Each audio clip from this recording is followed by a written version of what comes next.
in the 16 novel series of the Warcraft novels. And so once it was emptied, the undead, who have always been there, they'd always been kind of underground. They're not talking to any of the humans. They want to mess them up. They don't want to do anything to them. They said, hey, we're going to come here.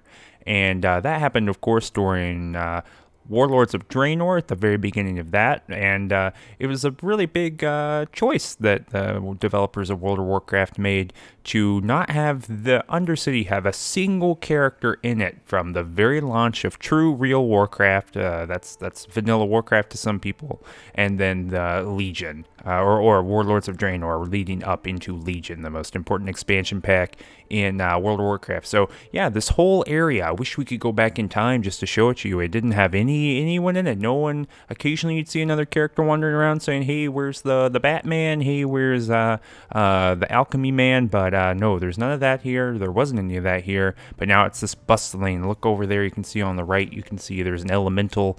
Down on the left, you can see there's like a flying Batman. There's a rocket bike, all kinds of stuff like that. None of that would have been here even 2 years ago. So it's a really big improvement and a really nice choice that people made here.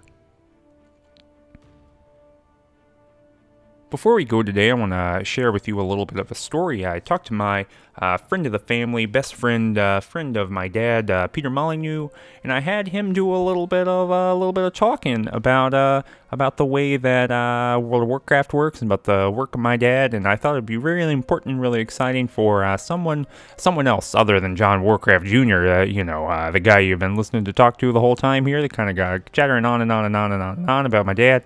I thought I'd have somebody else chatter on and on and on and on about my dad.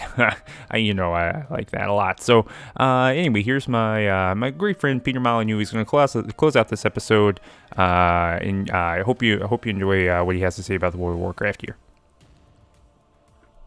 Hello, everybody. I am Peter Molyneux. I'd like to first thank John Warcraft Jr. and the entirety of the development team at World of Warcraft for giving me this opportunity to speak here today on this series. As to why John Warcraft Sr. is such an important figure, both to the game community at large, to the Warcraft community, and to myself. He was, in fact, a friend of mine in my life. So I thought I would share some anecdotes of the man and give a little bit of insight into his creative process. Yes.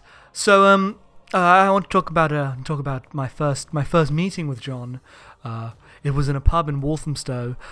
He was there, and I had read the first Warcraft novel. I'd read it, and I'd enjoyed it a lot, and I knew that he was working on a pen and paper role-playing version of the universe. I was very excited, so I went up to him, and I had some questions. I had some questions to ask him about the game and about the universe and about his philosophy behind it. I said, you have these two factions. You have the Alliance and you have the Horde, and one is clearly good and one is clearly evil. How are you going to encourage the players to select one side or the other? And he says, he turns to me, he says, these are in fact two separate cultures. The player's personal understanding of good and evil will be shaped within the interior lives of the places that their characters are from. And I said, I don't understand what you mean, but it clearly worked for him, and it worked for all of us as we see the rich world of the World of Warcraft and the many two factions, but the many inter factions at play there. I think it speaks to his commitment to the world and to his fans that there is so much rich lore there.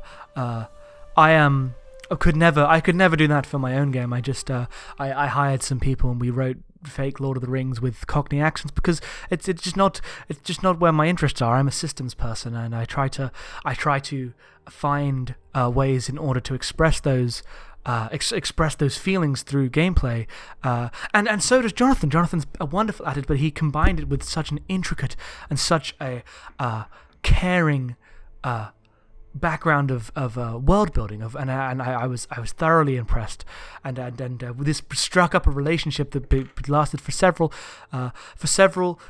years. I would watch him as he planned. He would watch me as I planned. We'd have long discussions. He was actually the inspiration for one of my games. He would sit there. He would run his hands on the table like this.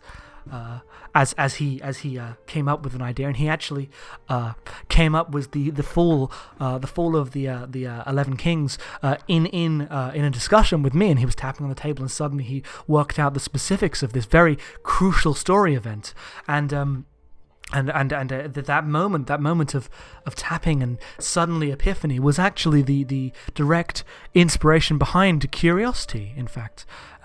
That game would not have existed without him, and it would not be the same without him. And that game can be seen as a tribute to the man in a way, because as we all know, John Warcraft died 10 years ago now.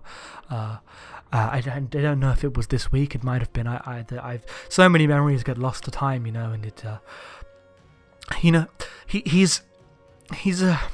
He's a brilliant man, rightfully recognized. And I remember thinking at his funeral just how much he will be missed, just how many more stories, more games he had within him to offer that we could all have enjoyed. And now many years later, I don't know.